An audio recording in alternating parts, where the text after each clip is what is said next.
네, 그럼 바로 정부 서울청사로 가서 조금 전 나온 정부 발표 놓고 한 걸음 더 들어가 보겠습니다.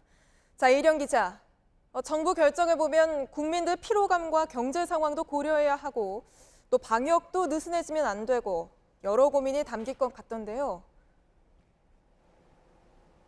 네, 정부는 경제 활동이 침체되고 그로 인해 서민들의 어려움이 점점 더 커지고 있다는 점을 고려했습니다. 또 강화된 사회적 거리두기가 장기화되면서 사회적 피로도 커지고 또 참여 동력도 떨어질 수 있다는 우려도 있다고 설명했습니다. 특히 최근 들어 확진자 수가 떨어지면서 거리두기를 다소 완화할 수 있는 계기가 마련된 걸로 보이는데요. 이 부분은 공다솜 기자 리포트로 잠깐 보시겠습니다. 오늘 국내에선 8명의 환자가 코로나 확진 판정을 받았습니다. 어제 18명의 확진자가 나온 것에 비해 10명이나 줄었습니다.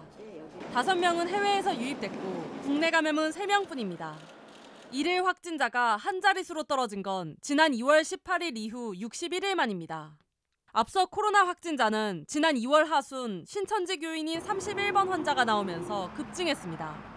하루 만에 신규 확진자가 34명으로 늘었고 열흘여 만에 대구에서만 741명, 전국에서 909명의 확진자가 발생했습니다.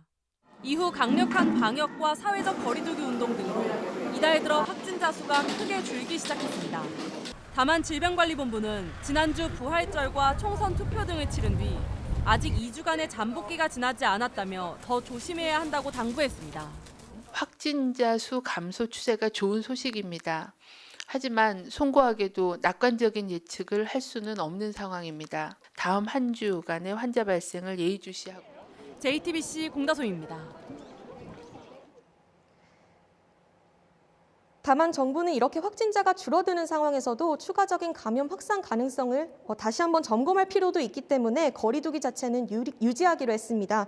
실제로 휴대폰 이동량과 카드 매출액이 점차 회복되는 경향을 보이고 있고요. 또 얼마 전 총선 때는 사람들이 많이 모였기 때문에 감염 확산 가능성이 여전히 남아 있습니다.